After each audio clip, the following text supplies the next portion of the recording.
Remember to click like, subscribe, the bell notification, and whatever else YouTube has you clicking on to support us. Give it up, you guys. So we're just gonna dive into some questions, and then we're gonna open it up to the audience. You guys have your questions ready as well. This one is for Greg. Let's start off with you. This film goes into some very dark and twisted places. Where did the idea for this story come from, and what inspired you to explore this kind of war? Did we watch the same movie? I thought it was a comedy. It took me about 10 years to write this film, and I was always looking to get deeper and deeper and go more and more layers. Something that when I first spoke with Tony about this in 2014, that's when I first shared an older version of the script. He said he loved his character and he loved the story, but what he felt passionate about was being in a film that has more layers. And so I took my time and I tried to find those layers, and then as we met more and more people like the wonderful Lucas and Joe along the way, they helped me craft those layers, and it was a very collaborative process. When we brought Lucas on for the split-second portion, and we shot that first, almost like a proof of concept for the film, knowing that it would land in the film, and Lucas was instrumental. When I shared the script with him, he would always ask, well, why this? Why is this happening? And it just made me, the beauty of it was it really made me think more about every single word and every single action in the film. And because of that, I'm really grateful. And then Joe, I love his body of work. And I reached out to somebody who knew Joe, and I said, look, if I wrote a character just for you, would you be in this? And he said, it was all right. I don't think Joe has any regrets. If the role doesn't suck. And so, I literally, Joe, you know this, but I wrote this character of Nikolai for you, and you did an amazing job. So. Very yeah. He was very nice. I got a call from Greg, and he was like, very complimentary. And I said, send me what you got, and he sent me actually the short that you had shot, a couple split second, which I saw first, and then I saw a short, and then I read the script, and it was just one of those things where I was like, yeah, this I'm in. Yeah, sure. I love that. Nicole, I'm gonna bounce back over to you. You play Mandy in the film. Congratulations, you were an amazing actress in this. But you were also one of the producers and the co-director as well. So what was it like balancing so many roles in one project? I think surrounding yourself with a really strong team is key, because it's, I don't think any one of us could have been here on our own. We've been so fortunate to work with so many wonderful people on the cast and crew. And working with Greg, I've known him my whole entire life. And it's been, it's such a luxury to have that built-in trust. And that's something you don't always get on a set. And we can agree, we can disagree, but we always come to the same place of what would make this film stronger, what's the right choice. Is it the more difficult choice? Maybe, but we always want what's in the best interest of the film and of the character development. And so when you have a partner who you trust and admire, it makes the easy stuff fun and the difficult stuff possible.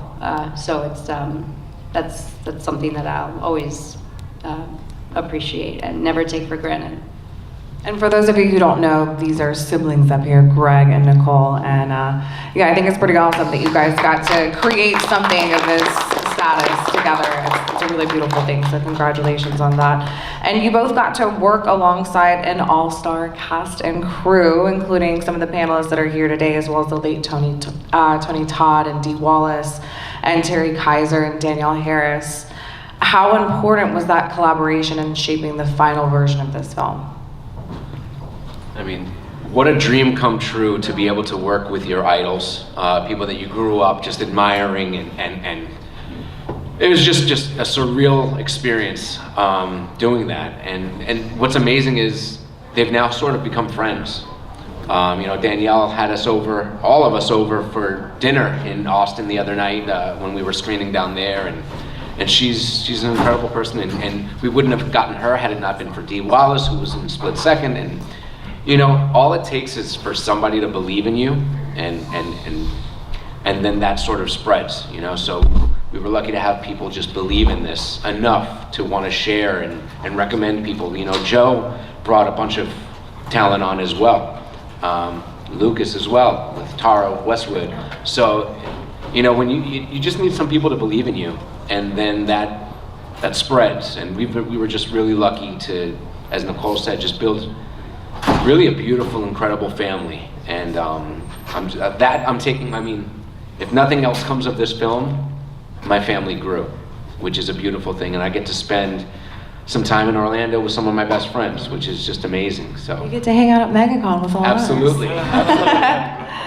And Lucas and Joe, you guys were incredible in this film. It's so fun to watch, and you brought so much to these roles. What pulled you into the story when you first read the script, and how did the collaborative energy on set with the cast and crew shape the experience for you? Well, I'm a writer and filmmaker as well, and so I'm very aware of sort of how sets can go awry or go really well, how energy comes from usually the directors, the top of the set down. And so as an actor, you come to some of these sets and you just don't know how it's going to work out. You're sort of hoping for the best, but sometimes it's a toxic environment, sometimes it's a super creative and a kind and warm environment. And I think actors in general do their best work when they're relaxed and when they trust in the higher up, so to speak. And so straight away, from the script point, I saw that it was a layered script, and then when I got into these two hands, they're very gentle, kind creatures, and so it was just amazing to be on set with such a supportive group of people. And as you say before, it's family, but like here at MegaCon, it's a massive community of like-minded, you know, nutty people in the best possible way, and so that's kind of like what it is on a set. You don't want to work with great creatives, and then you get cast with great castmates and crew, and so it was just one of those experiences that you really wish for as an actor. Unlike Lucas, I'm not as smart as him, so I just had my ego stroked and said yes. No, that's not true. I mean, honestly, for me, it was like, you know, like Lucas, the big thing is I read this script, and the truth is, the first draft of the script needed work. And I can say this, is that Greg listened to everything that we talked about. And that is a massive thing, because not every script's great when you get it, you know, but the important part is that you're working with a director and a writer who's willing to be collaborative and get to the right place. And for me, that was a huge part of it, you know, and because that lets me know it's not necessarily, you know, because I really think it takes a hive to make a really good movie. It doesn't just take one person. And so, you know, for Greg to kind of like send me the script and then answer my questions and then apply things that we discussed and rework them. And every time that happened, it got better. It just, every single time. Not just my notes, but I know Lucas at the same time, he had the same experience, and with Nicole, and they were just so warm and friendly working with us.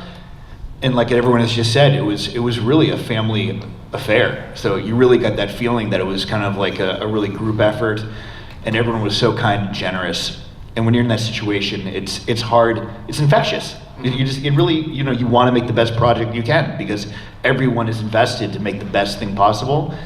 And you know, and I'm grateful for those experiences always. So that's the main thing for me. And it's also a big difference. Sorry, I didn't mean to interrupt. It's also the big difference between independent movie making. Like, we're all here watching sort of independent movies, some low budget, some higher budgets, but we've all sort of worked on like network TV where the budgets are massive and it's not collaborative. You basically hit your marks, you know your lines, and you go back to the trailer and you're back on doing your scenes. It's very quick, it's very fast. So, which is not necessarily why I got into acting, right? It's not, for me, it's not about hitting my marks and knowing my lines. It's about working with other creatives and being creative together, and that's what you get in independent movie making.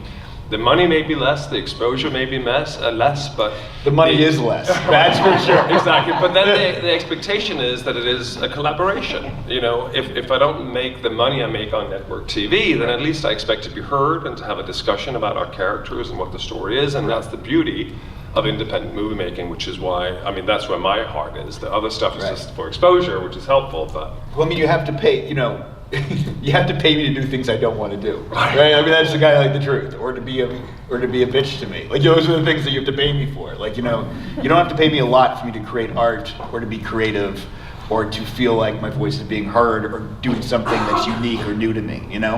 And that's literally like, you know, I have a scale. Like if you want me on a Disney show, you have to pay me a fortune. I do not want to do that, you know? But it's, you know, but as far as the collaborative experience, it's a gift to have moments like this. It's a gift. And I think this group up here on stage, you guys are, you know, such a good example of creating independent films and being collaborative in a way that you're taking the ego out of, you know, what could be and kind of putting your ideas together, like you said, Joe, and, you know, the director and the writer listening, and you guys, you know, really caring what everybody here has to say when they're bringing their talents and their resources to the film. So I think that not only is it smart, but it's just also, you know, what contributed to making this film so beautiful, the Pitchfork Retreat. So definitely, I think something that any filmmakers in here tonight want to hear. Back to Lucas and Joe, you two are well-seasoned actors with many credits spanning across all different genres. What excites you the most as artists about being a part of creating horror and telling horror stories? That's a great question. Since I'm the smarter one, I should start. Always you first. Totally kidding. No, but I think horror and like the sci-fi genres lends itself to stretching reality. So if you're looking to explore certain human emotions at the extremities of either end of that, horror and sci-fi lends itself to that because you're not stuck to sort of the real world where everything is a little more contained perhaps, right? So when you create these situations where people are pushed into situations where there might be monsters or devils or whatever it might be, you're going to get into those extreme situations where you can then explore those human dilemmas or human emotions that you want to, the dark sides of human nature. Horror and sci-fi lends itself to that, I think. It's interesting because sci-fi, superhero stuff and supernatural stuff and horror stuff to me also have a big callback to like the Greek tragedies and kind of like have a real callback to kind of like the original stories of kind of like the original superheroes are the gods, you know, and the morality plays that first start out are the Greek tragedies. And I feel like, you know, there's something about that I find really, really deeply rooted in me, in my education and the studying that I've done of different kinds of films.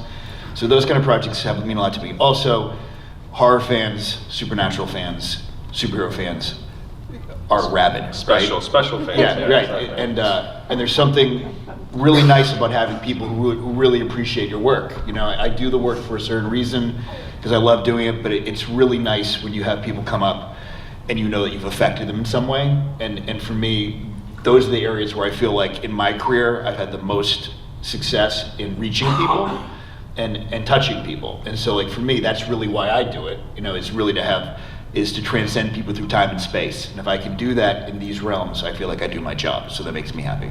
And I just want to add to that real quick. Both, as it turns out, both Joe and myself's career are mainly wrapped around being villains, being sort of the bad guys. And there's something about playing those characters where you can add the layers, right? As opposed to just being sort of a leading man, sort of hero character, they can be a little one note. And I think if a villain character is written well, like I think they were in this particular film, you see the layers of ups and downs of what they're doing, that's a gift. And that's why personally I'm attracted to those kind of roles. Yeah, I mean, I think we're both attracted to those roles, mainly because Lucas is a villain as a person. We both, and we've talked about this, like, you know, there's something, I mean, I really love playing people. I love creating mountains for heroes to climb. That's one of my favorite things to do, is I think the bigger mountain you climb for the hero, the bigger, nobody wants to watch a hero climb like an anthill. They want to watch him climb Mount Everest, right? And so like, knowing that I have an opportunity to create something that is complex and tricky, that's where I feel like I do good work. And like you said, often the heroes is one note. It's my job to make it more complicated than that. So that's a big part of it. I just want to give a shout out also to the other, like Joe and myself may have a bigger resume, so to speak, but kudos to Nicole for jumping in and taking on a very difficult role, I think, and giving that color in a real, I don't know if it's your first lead in a feature. I know you've done a lot of work as well, but it's so, and that is stressful. For those of you who are not necessarily actors in the room, that's a lot to come on set and know that you have to carry certain sections of your film basically relies on you. And I think I just want to give a shout out to that because I think you killed it. On top of co-directing, you guys. many hats. Let's go ahead and open up to the audience because a lot of you stuck around for this, and I'm sure that we have some questions right here. So what made you go with that vignette style of storytelling that you have for a horror movie? As there's so many out there, how did you make that work so it could be a wraparound story as well? Just repeat the question. So the question was, why choose vignette style, and how did it come about? How did it go about? So I'm a big fan of Creep Show, things of that sort. And recently Trick or Treat, and we've got some more. But what we tried to do with this one is, I personally like to think of this as not an anthology. I like to think of it as that we created this world that we interweave and we come in and out of it. And I think we turned the anthology, so to speak, on its side in this one, where the actual story is the wraparound that we come in and out of. But yeah, I think Creep Show was a huge inspiration for me, and I don't know. I thought we tried to do something new. Absolutely. I thought of Dr. Terror's House of Horrors. Oh yeah, absolutely. Huge fan. I mean, I've been a horror fan my entire life, so all of those films from way back when, the classics, I watched them at way too young of an age, but those inspired everything in this story, so perfect example. To add on to that, I mean, the first two stories, these two stories were shorts first, and and that's an amazing thing. Like to write those two, he did one short, wrote another, and then realized if he had a third story and a wraparound, that there'd be a feature that he could actually make out of this. And I think assembling that, besides being tricky, it's really an amazing thing that you were able to do it. And I think it's it really hat off to you to being able to put that together, because that's tricky. So great job, Greg. Thank you. So I know you were talking about your inspirations for it, specifically because you brought up anthology. It gave me very much Tales from the Hood's vibe, and Totally. Especially because Tony Todd was in the third one, yeah. which I know a lot of people were surprised that he was not taking the role of the devil / like the main Punisher, and I am really glad that we got to see what it could have looked like. Not to like try and compare in a bad way, but it was he, for those types of roles, it seemed like he's always built for it. And to play off of what they said, the venue, I thought that was such a good idea, especially because resorts and things like that are just supposed to create calmness and not have to worry about anything. I won't continue rambling on, I'm so sorry, but I was just asking if that was one of the main things. Like, I don't know if you watched it growing up, but Tales from the Hood was one of the first things I watched, and I was completely infatuated. No, absolutely. I mean, Tales of the Hood, totally underrated. And having Tony in number 3, awesome, right? So, but and there are things of Tales from the Hood from the first one that I definitely inspired here, especially the ending, right? When you find out that they're dead and and the comeuppance and etc., right? But I think the juxtaposition, you brought up the setting, right? The juxtaposition of the setting and then it being a retreat and then turning that on its side. And at first we think these are our protagonists and we are rooting for them and oh no, what's going to happen to them? And then there's, wait a minute, Tony's not the bad guy and these are the other retreat workers are not the bad guys, and just that flip. And then the question of what is good, what is evil? Do we hate them at the end? Do we like them at the end? Do we feel bad for them at the end? Can we understand them? That was my hope, was that at the end of the film, you can walk away from it talking about it, maybe wanting to watch it again, and trying to understand how we feel about them. Because I think, even as the writer, I'm watching this and I'm changing my mind every few minutes about if I like them or So thank you for that question about the juxtaposition and of course the Tales from the Crypt, but yeah. I did like how the boatman looked like the Chiron. Yes. Yeah. Have a question right over here? Yes, there will be rambling as well. I'm Cat of Delight and Fright, and I loved the symbolism, Greg, the foreshadowing. Right from the beginning, we have the ferryman and the shots that can tell you clearly, as above, so below, something different's going on. Things aren't what they seem, and I suspected there was, where it was going. Yet it was all about the journey, and it was a beautiful journey. Wow. So it's definitely something I will watch again. And Lucas, I can definitely see your influence in it as well. I love that the theme, it pays off, right? All the foreshadowing tied up in a nice little bow. So 2 heads are definitely better than 1. So I'm coming to my question now. Greg, Yes. how was it working with Lucas? Oh my gosh. And how did you guys mesh together in creating these layers? This man is an award-winning screenwriter, an award-winning actor, an award-winning director, now producer. I mean, to work with someone so brilliant. I know, guys, I mean, we know this. What was that? His film screened 2 nights ago here, House of Abraham, which is now streaming on Amazon Prime and Apple TV. Right. So, Very good. It was very good. I mean, I've seen so much of his work, and Sound effect. yes, right, he did that. Speaking of sound, we're gonna come over to you, Spiros. Yes, but I mean, I would be a fool to not listen, because, I mean, and to anybody, to Joe, to Spiros, who we're going to get to my sister. You know, my sister was the first call. Anytime I wrote a scene, 3 in the morning, Nikki, wake up, I've got something for you. But I mean, that's just who I am, and I think that's when you realize that you might not be the smartest person in the room. You have to be smart enough to know that sometimes. So I think that, you know, I just really cherished that collaboration, and working with Lucas was, he'd meet me in a coffee shop, he'd Zoom, we'd have calls, he'd just give me homework assignments, he'd give me a bunch of lists of questions that I'd have to think about and answer. But I mean, how lucky, you know? So, to answer your question, it's been an honor to work with him. Lucas is so wonderful, blah, blah, blah. Joe's an asshole. I just want to add to that. I just want to really just quickly add to that is that, you know, I think sometimes for me in the horror genre in particular, I see where drama sometimes gets forgotten for the sake of effects. And that's just a preference. So everybody has different preferences and different likes, right? For me, as an artist, as a writer, a filmmaker, it has to come from character. It has to be character driven. And at the heart of anything, it has to be drama. And then you can gussy it up in horror, you can gussy it up in sci-fi, gussy it up in all kinds of other things. But if drama isn't at the heart of it, then you're just throwing stuff at the screen, and we're not going to care as much. It's all about if we can get people to care for the characters, then you're going to win. Then it's a win. And so it was just, for me, it's just always like if you keep that as your sort of goal, then you can sort of finesse the script and you can do all kinds of interesting things, but it has to come back to that. That's always my goal. And you Lucas brought up gussying horror and those elements, and we couldn't have this panel had it not been for the people from Fuzz on the Lens Productions, who are the people obviously behind Terrifier.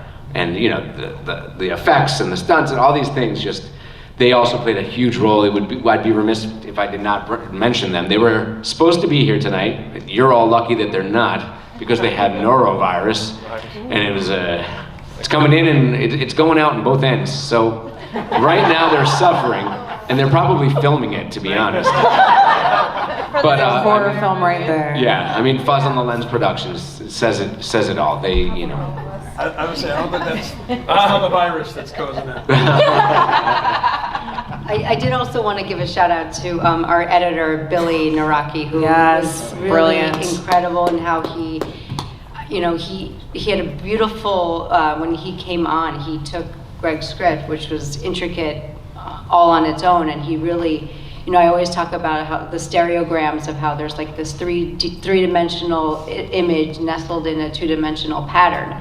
And the way that he was able to understand and interpret in his own way what Greg created and what, you know, we all sort of put our fingerprints on was stunning, the way he could piece together what Greg created and his vision, but also following his instinct on how to shape that while staying true to the world that you created and directed and that we participated in. So just shout out to Billy. Right. Billy? Shout out to Billy. It's a particularly complicated third act. Absolutely. Editing-wise, right? Because you have to go back and the real story and so forth, what's happening in the now and so forth. So it really is a jigsaw puzzle of editing compared to a lot of other movies, I think. So he did an amazing job. Yes. Yeah. And I personally loved his choice of how he transitioned between some of the scenes and layered the imagery with some of the actors. I thought that gave a lot to the film. Yeah, so. Cross dissolves, overused and at times cheesy, but I think brilliantly done here. It is. And if you don't have a good editor, you don't have a good movie. And that goes the same for sound. We have Spiros down here, you guys, and you're the head of the sound department, correct? Yeah, so if you could explain to the audience who might want to understand a little bit more about the importance of that and your role in this film and what it's like working with this ensemble of talent on stage. Well, first thing that comes to mind is stay out of the way. Do not impinge upon the process. So that in itself is kind of an art form, but my job is to capture the moment and capture the performances. These guys are putting their hearts out, and a set can be a very chaotic, stressful environment, and magic happens in a moment. And if you miss that, well, what happens then? There's no going back, and that magic. So it's my responsibility to make sure that their performances are properly captured, and I'm very passionate about that, and I love that. It's an honor and a privilege for me to be in the presence of artists and talent and to have the opportunity to capture it. I first met Nicole on another film project, I don't know, like 15 years ago, and she had introduced me to her brother, and they were at the tail end of their first, as in Double V Productions. So, I was sort of introduced to the family and brought into the fold, and their first feature, Four Corner Roads, they were struggling. They'd finished shooting it, finished editing it, it was scored, but they couldn't get the mix to speak properly. So I was brought in, and again, it's a scenario of being trusted with somebody's baby and understanding what their vision is, but then adding to it, or at least helping bring their vision to fruition and bring it to life. And to me, that's kind of an honor and a privilege. And since we worked on that first film together, We haven't stopped. and it's several short films, and this project has been in development for, as he said, a lot of years. So, the concept was there, and I felt the class and the sophistication and the intellect and the depth to it. And I've been fortunate to work professionally in this industry and work on major films and major TV shows, and I've learned and been around talent. I've seen things done right, seen things done wrong. And I watched these guys grow over the past decade and change, and I always knew that there was a lot of depth. And I was always trying to, when he got off track and he wandered, and the movie's very layered. Greg is very layered.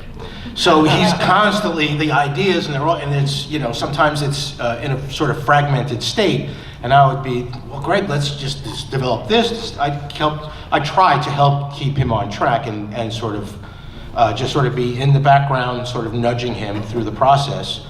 And, it kind of came together over the course of many years, and again, it was having the opportunity to be on set and to share my experience and knowledge and help keep the train on the tracks, which is challenging to do. And the first thing I said is to do that, and while staying out of the way, let the performance, let the magic happen, and try to capture it so that when they get into edit, the dialogue is there, you feel it. And that's what I'm passionate about. They're taking the time to put their heart on the line and perform it. I want to hear the whisper. I want to hear the subtleties and the nuance. I want that to jump off the screen. And then the challenge is they go from a whisper to screaming their bloody heads off. So I'm just trying to manage the gain, staging, and the level to make sure that I don't buck up and we don't lose that performance. So, I just, I'm passionate about that, and I love the process, and I love working with these guys. And Spiros is a pro's pro. I mean, this guy's resume is longer than Lucas. So, I mean, Marvelous Mrs. Maisel, SNL, and you can keep going with tons of Hollywood films, right? Yeah, So I've been busy. I've been very fortunate. Yes, but we were very fortunate, and we've been fortunate to work with you for so long. I felt something from the beginning, and it was like, let's just stay on track. Let's just follow the journey to the end. And and I watched this film, and it's I didn't do the post-production on it. So when I saw it as a spectator. But let me back up a step. There were so many layers to this script, and he would present these ideas. Well, we're going to do this, we're going to do that, and I'm like, Greg, what? Where are you going? And then we do this and the hell, and then it's. But I finally saw the it come to fruition when it finally came, and I'm like, oh, I get it. And I knew there was something there. I had faith along the way, but I didn't understand it because it was so complex and so layered and sort of fragmented in its birthing process. But now every time I watch it, I'm like, oh. I mean, I've seen it maybe 3 or 4 times in its finished state. And I just, like, I have these aha moments like, oh, that's what he was saying 6 years ago. I finally get it. And so, you know, it's quite masterful, and, you know, I'm very proud to be a part of it and to have had the opportunity to share my knowledge and experience to help tell this story. Thank you. And you did mention Four Corners Road, our first feature, which we shot 15 years ago. We have the lead actor here, local actor, Orlando, Abimael Gonzalez, who I haven't seen in a decade, who came out to support, but I mean, That's so cool. we started together on this, man, so I love you, brother. Thank you for being here. So anybody need a local, incredible talent? Speak to Abby. Any other questions from the audience? Oh, let me go back first. Go back to you. Just like a little fun one, but obviously before we saw the third act and like we figured out what was going on, I'm sitting here watching like the 3 stories that are written, and I'm trying to decipher which I would pick to be a winner. So what would you all pick? That's a great question. Amazing. Wow. It's funny, I was doing the same thing. So, thank you for that question, because that's super awesome to me. Can I turn it around to the audience? I would love to do that. Yeah. Make you the devil. What would you all pick? Would you pick Mandy to win? God. Right. Would you pick Lucas? Nobody. Oh, okay, thank you. Would you pick Joe Nikolai? Nice to be able Would you kill them all? Or the wraparound. I think you did such a good job of making us, you know, like, be interested and invested in these characters, but also want to see them, you know, their sins come to their own fruition and become their own reality. I think we all wanted to see him die. Yeah. That's okay. But yeah, Lucas. I just want to add to that question, because it's interesting, because as actors, as the characters in the film, we were sort of walking a fine line of like, we can't show that we don't know how we got there. We just have to assume that we're there, and yet we're also there to write a competition thing. So how do we know about that? And so it's all about figuring out like, how far back do you start those questions when you take on this character, and where does the logic go, and where do you how do you place that? But that was an interesting challenge for the characters. Yeah, you guys did great. I feel like at not alluding to anything, because I was sitting here watching it and I didn't catch on. So great job. Awesome. All of you. That was excellent. Well, her question also made me spark. Something that was in the back of my mind. Something I really loved about Mandy's character. I don't know if this was intentional or not, but both of the other stories had them die as martyrs. And in her story specifically, she still has like the brunt of the blame, if that makes sense. Like, even her character in the story is feeling remorseful about something like that. And I didn't know if that was intentional, but if it was, I feel like that is such a cool way to allude to her as a character. Then it was intentional. Yes. Thank you for noticing that. But no, I mean, my hope is that this story makes us think about the secrets that we're all keeping, and what secrets are we taking with us to our graves, right? Mandy's filled with guilt, and that came through in her story, right? And I think all 3 had their own tragedies, their own traumas coming through their stories, and they projected onto others. Mandy and every character was different, you know. I'm trying to figure out which one would if there were the 9 layers of hell, which one goes to the 9, which one goes to the 5, which one goes to the second layer. I did notice the lust comment. I thought that was extremely well written, because just because it's a personal special interest of mine. I even clocked on the fact where Joe's too. I didn't know if it was intentional, but I know Nicholas is one of the in the Bible, and obviously Nikolai is the I think, is it German or Russian? Yes. Sorry, Russian. I'm not trying to ramble, but I do love, because the name means, like, Nikolai means protector, and and when I saw his story for the first time, and you acted it out perfectly, just like the way you shifted from someone trying to protect someone from vampires, and then you see how like the prejudice does kind of like transfer onto it. With lust, it's or at least the conclusion that a lot of people have come to. It's not solely about sex or things like that. It's about having too much of something, and I loved that was pointed out in the film. Thank you.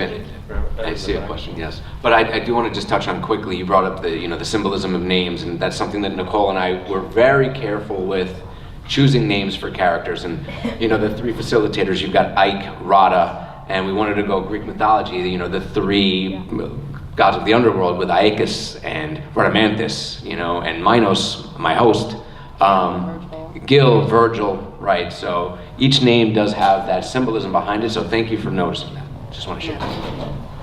And yes, question. There was Ed in the back. Oh, please go ahead.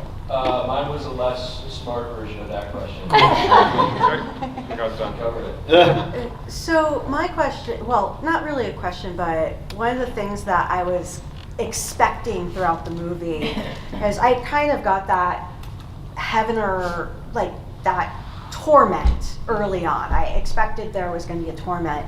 The one thing I expected that you didn't do, which I was very happy about, is there was no redemption.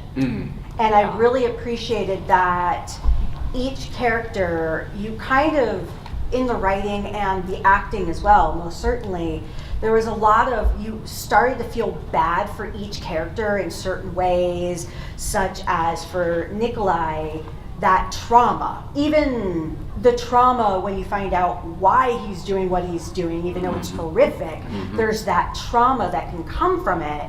And you're wondering, like, are they trying to redeem them to go from Inferno to Paradiso when you did the Dante's Inferno? So I was very happy that they didn't get redeemed at the end, that it was just, this is your consequence for what you're doing. Yes, we all have choices, we all have trauma. What do we do with that? Right, so that was very much something that we had talked about. We had thought about, can one of them go back? If they had confessed, do they go back? But that was very much in the forefront of our minds as we were writing it. And symbolic retribution. What did you do? It comes right back at you 10 times worse. We're about to wrap up, you guys, but I have one more question. What's next?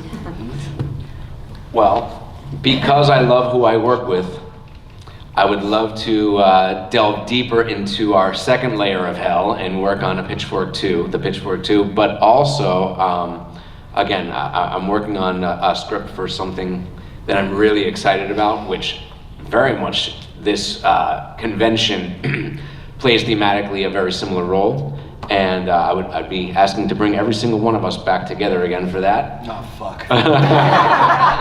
I think you'll really like your role in this one. But yeah, I'm working on those 2 scripts right now. And Nikki, your book? I'm gonna, copy and paste that answer because I'm right there alongside with him. Going over the ideas of how we can expand on this world of Pitchfork, and as Greg mentioned, the other project as well. So. And your own. And I'm also writing a book. I'm in the process of, I'm nearly finished with it. So that should be coming out sometime end of this year. Called? I'm not sure yet. That's a great title. Written by Nicole Van Voorst. Yes. Great. Well, so I'm still traveling around with House of Abraham, which just hit streaming. So again, please support indie cinema by checking out this psychological horror. Excellent. Amazon Prime. Agreed. Amazon Prime. And then $1.99. I have a thank you, Spears. I have a short film that's going around the festival circuit that I wrote, acted, and directed in called Up Close. So if you're ever out at other festivals, look out for that. I'm working with a team to do my first feature as a director because I didn't get to direct House of Abraham that I wrote. So and then I'm acting in a bunch of different projects coming up this year, which you'll probably see here and there. So that's exciting.